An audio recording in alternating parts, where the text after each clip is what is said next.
This lesson is for Mrs. Cucci's College Now College Prep Math class. Today we're going to be talking about systems of linear equations and two variables, and it is lesson 4.3. Okay, so we already spent a little bit of time on systems of equations, so we're going to go a little bit further today and solve by graphing, elimination, and substitution. Okay, so let's start by first determining how we figure out if a point is a solution to a system or not. So let's say I have the system 2x minus 3y equals negative 4 and 2x plus y equals 4. And I want to know, is the point 1, 2 a solution to that system? So what I need to do is I actually need to test both equations with that point in it and see if I get a true statement or a false statement. So we're going to use substitution here. Okay, x is 1, y is 2. We're actually going to plug those right in. So let's start with this one here with equation 1. So we're going to plug in 1 for x and 2 for y. We're going to do the algebra, and we're going to make sure that both sides of the equal sign wind up being the same. And it works for equation 1. So let's try equation 2. 2 times 1 plus 2, 2 plus 2, 4 equals 4. So in this case, this point is a solution to the system, but you do have to chuck it into both equations. All right, so how do we solve systems by graphing? Now, we know that the solution of a system is a point. It's their intersection point, so where the two lines cross. And we've taken some time and we've figured out how to graph these types of functions using the x-intercept and the y-intercept. We know how to very quickly find those x and y-intercepts. So let's talk about equation 1 first, and we'll find the x and y-intercepts. So we'll start by finding the x-intercept. Oops. And we know to find the x-intercept, we plug in 0 for y, and then solve for x. Find the y-intercept, you plug in 0 for x, and solve for y. Okay. So now that we have our x-intercept and our y-intercept, we're going to plot those. So x equals 2 and y equals 1. We go ahead and we graph that. Okay. We're going to do the same thing for equation 2. X-intercept to start. So plugging in that 0 for y, you get x equals 6. Find your y-intercept, you plug in 0 for x.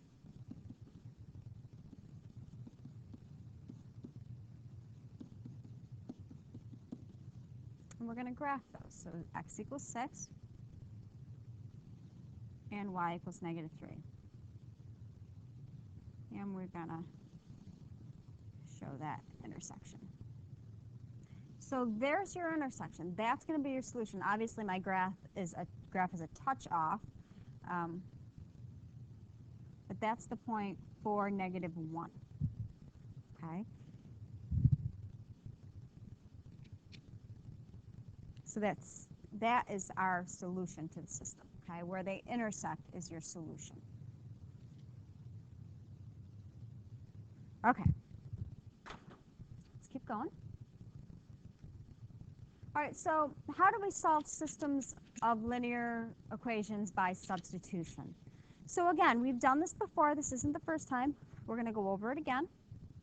So in order to solve by substitution, we're either going to solve the first equation or the second equation for one variable. It doesn't matter if it's x or y, whatever's easiest. Second step is to substitute the expression you found in step 1 into the other equation. Step 3 is to solve the equation in one variable. Step 4 is to back substitute. So whatever you get in step 3, you're going to substitute it back into step 1, your first equation, to find the remaining variable. And then we're going to check the solutions. So let's give this one a shot. Okay, solving by substitution. Now step 1 is to solve one of the equations for x or y. And we're lucky because this one is already solved for y. So I don't need to do anything else for step 1. Step 2, you're going to substitute this expression into the second equation. So what this says is it says y equals negative x minus 1. So anywhere I see a y, I'm going to put this in. So 4x minus 3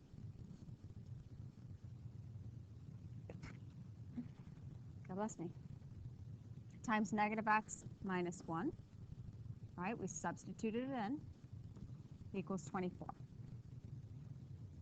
So now we need to go ahead and solve this for x. And we remember from last unit what we need to do. We need to distribute 4x. Negative 3 times negative x is positive 3x. Negative times a negative is a positive. Negative 3 times negative 1 is a positive 3. We're going to combine like terms. 4x plus 3x is 7x. Solve for x. Subtract 3. And divide by 7. So we get x equals 3. So we know the solution is a point. So we've got our x coordinate. I need the y. So the next step is to take it and plug it back in to find the y. Now, it doesn't really matter what equation you plug it into, but my suggestion is plug it into the easier one. Okay, this one's easier. So we get y equals negative 3, that's what x is, minus 1. So negative 3 minus 1, negative 4. Okay. The last step is to check, make sure that this point works in both of the equations. Negative 4 equals negative 3 minus 1. Negative 4 equals negative 4. Works there. Check it in the second equation. 4 times 3 minus 3 times negative 4 equals 24. 12 plus 12. Negative 3 times negative 4 is a positive 12. 24 equals 24. Checks. So you always want to make sure you check. Okay? So there's substitution. Okay. So let's try another one using substitution. Now this one, we didn't do that first step. It's not done for us. So we do actually have to take one of these and solve it for either x or y. We want to pick the easy one. So this one right here looks like it would be really easy to solve for x. And the reason I say it's easy to solve for x is because you don't have a coefficient in front of that x, so you're not going to have to do any division. It's just going to be one simple step of adding over the 2y. So if I add over that 2y, it looks like this. Okay, so that's step 1. So now this becomes my new equation, so I kind of do that. Now we're going to do the substitution. X equals 2y minus 3. So instead of writing x, right, in this equation here, I'm going to write 2y minus 3. Minus 4y equals 9. Distribute. 10y minus 15 minus 4y equals 9. Like terms, 10y minus 4y, 6y minus 15 equals 9. Add the 15. 6y equals 24. Divide by 6. Y equals 4. So now I have the y. What I need is the x. So we're going to plug it into the easy one. That's this one, right? X equals 2 times 4 minus 3. 8 minus 3, which is 5. And there it is. And again, we need to check. Okay? 5 times 5 minus 4 times 4 equals 9. 25 minus 16, 9 equals 9. Checks in the first equation. Let's check it in the second, this one here. Okay. 5 equals 2 times 4 minus 3. 5 equals 8 minus 3. 5 equals 5. Checks. So 5, 4 is my solution.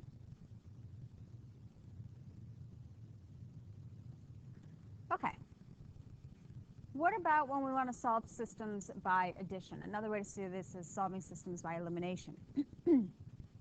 So if necessary, we're going to rewrite both of the equations in standard form. That's that ax plus by equals c. That's the form we use to find the intercepts. Okay.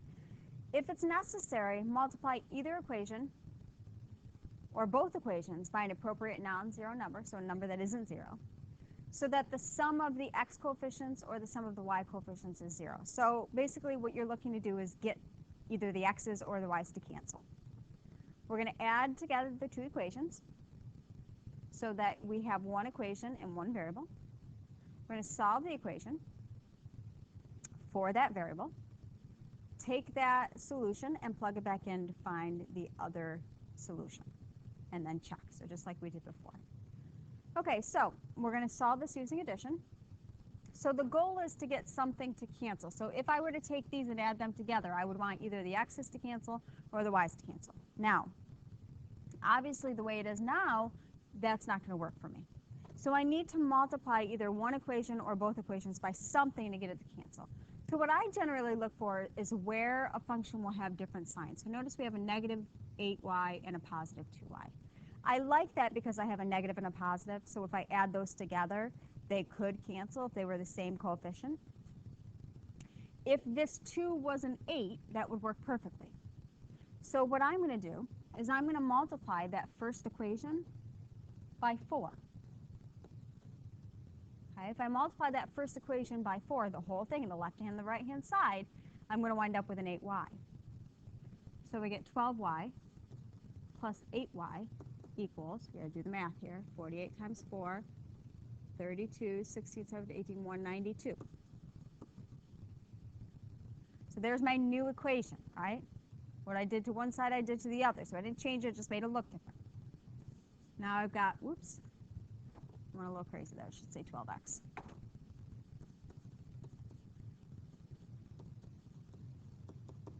So now we have this, okay? So now I'm going to add 12 plus 9 is 21x. Positive 8y minus 8y, those are going to cancel, equals positive 192 plus a negative 24 is going to give me 168. Divide by 21. And we get x equals 8. So now I found my x coordinate. I need to find my y. Doesn't matter which equation I use. I'm going to use this one here. 3 times 8 plus 2y equals 48. 24 plus 2y equals 48. Subtract the 24. 2y equals 24. Divide by 2. Y equals 12. So now I have the point 812. Again, my last step, check it out. Make sure those points work. 3 times 8 plus 2 times 12 equals 48. 24 plus 24. 48 equals 48. So that one checks. Second equation, 9 times 8 minus 8 times 12 equals negative 24. 72 minus 96 equals negative 24, and that indeed equals negative 24. So that checks as well. So if it doesn't check, it means you did something wrong, and you got to go back. Okay? All right, so let's try another one using addition. Now, with this one, it's not set up the right way. We want it to be in the ax plus by, so I do have to move some things around. Okay, let's move this one around first. I want to add that 2y over.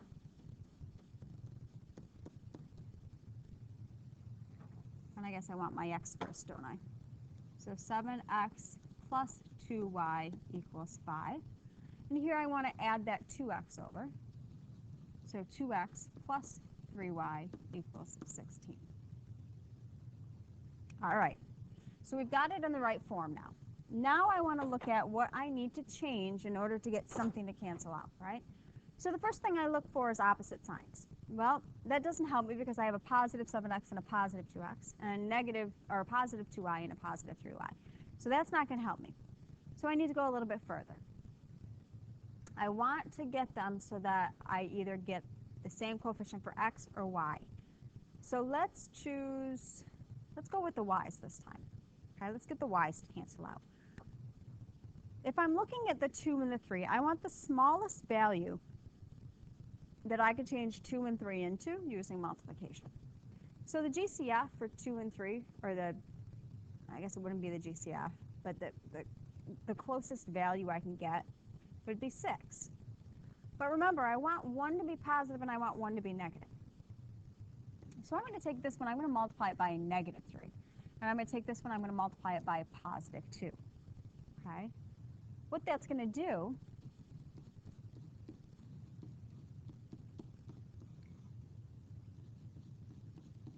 is it's going to give me a positive and a negative. Okay? So now I have my 2 new equations. I go ahead and add. So negative 21 plus 4 is a negative 17x. Those y's cancel. And we get 17. Okay, so now we're going to divide by negative 17. And we get x equals negative 1. All right, so we've got our x, and we know we have to go back and find our y. Again, I'm going back to my 2 original equations, and I'm going to find x, or find y. So I'm going to use this one, because it's already 3y equals. It's got that y on one side of the equal sign. Okay.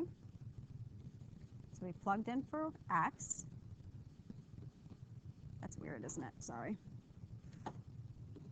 So negative 2 times a negative 1 gives me a positive 2. 3y equals 18. Divide by 3, and we get y equals 6. So our point is negative 1, 6. All right, and that's your addition method. So that's where you have to change both of them. All right. Number of solutions to a system of 2 linear equations. So we have a few possibilities here. When we have 2 lines with different slopes, such as this, we have one solution. Okay, we have one solution. So we're talking about linear equations, 2 lines. If we have something that looks like this, where the equations have the same slope, meaning they're parallel, we have no solutions. And the reason being is they never touch. Okay? If we have 2 equations that have the same slope and the same y-intercept, okay, meaning they're going to lie right on top of each other, we have infinitely many solutions. Infinitely many solutions. So those are your 3 options. Okay? So every once in a while, we do get a system where there are no solutions, meaning your slopes are the same. Okay? So you're going to see that happen as well. So if you look at this one, you have 4x plus 6y equals 12, and 6x plus 9y equals 12. So what we're going to do is we're going to use addition or elimination to solve this out. So if I'm looking between 4 and 6, the smallest number that I can get from 4 and 6 would be 12. So I'd have to multiply this one by, let's say, a negative 3, and this one by a positive 2. Remember, we want them to be opposite signs, one positive, one negative. Negative 12x minus 18y equals negative 36. And down here we get positive 12x plus 18y equals 24. So what you're going to see happen here is you get 0 and 0. Okay? They cancel. So there's no solution. Now, what it looks like when you have infinitely many solutions, that's a little bit different, okay? So let's use substitution for this one because it's set up really nice. It's got that y equals already. So 15x minus 5 times 3x minus 2. We're going to distribute 15x minus 15x plus 30 equals 10. And we get 10 equals 10. Okay? So this one has infinitely many solutions. So both variables have been eliminated, and you wind up with a true statement. Okay? The other one we didn't get a true statement. We got 0 equals 60. This one we got 10 equals 10. It's a true statement. So this is infinitely, I shouldn't write that, infinitely many solutions.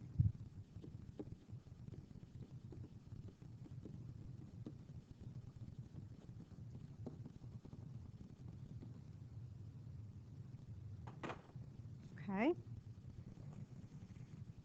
All right. Revenue and cost functions. This is the last thing we're going to talk about. I know this is a long video. I apologize. All right, so revenue and cost functions. A company produces and sells X units of a product. Its revenue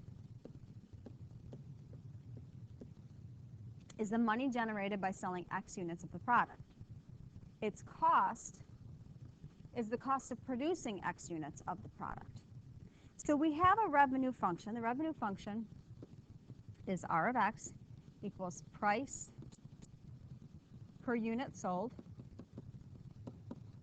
times X. So the number of items that you're selling. Your cost function is C of X equals fixed cost plus cost per units produced times X. So we're going to use this information to help us find what's called a break-even point. All right, so technology is now promising to bring light, fast, and beautiful wheelchairs to millions of disabled people. A company is planning to manufacture these radically different wheelchairs. Fixed cost will be $500,000, and it will cost $400 to produce each wheelchair. Each wheelchair will be sold for $600. We're going to write the cost function C of producing X wheelchairs. Okay, so the cost function is the sum of the fixed cost and the variable cost. Okay, the fixed cost and the variable cost. So I know my fixed cost is going to be $500,000. That's what it's giving me. My fixed cost will be $500,000 plus the cost to produce. So $400 for every single wheelchair, so times X. Okay, so $500,000 right off the bat, plus an additional $400 for each chair.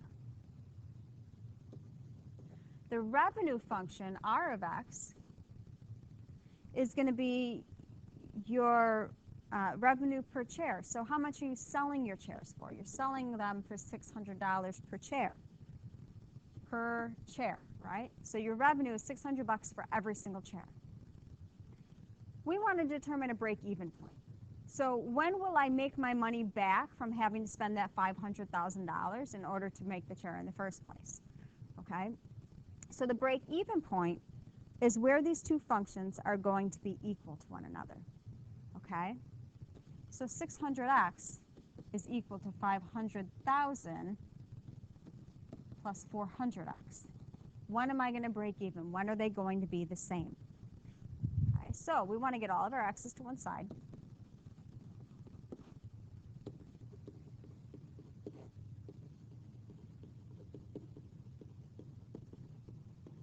And then divide.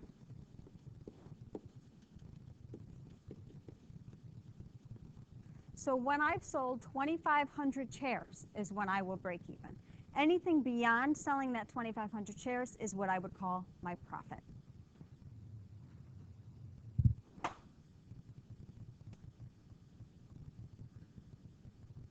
Okay, guys, one more. Let's talk about profit. Profit means money that you make after you pay out the cost, right? So the profit P of X generated after producing and selling X units of a product is given by the profit function, P of X, equals the revenue minus the cost. Okay? The revenue minus the cost. So, my profit, I've got to take my revenue, which is $600 for every chair, and I'm going to take out the cost of what I had to pay to make them.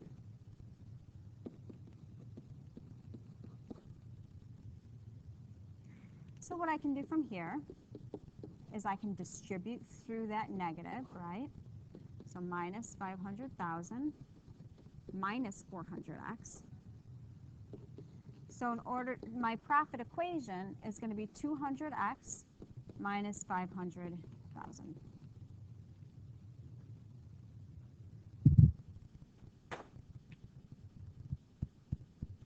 Okay, that's it for today, guys. Make sure you do the practice document, and I will see you in the next video.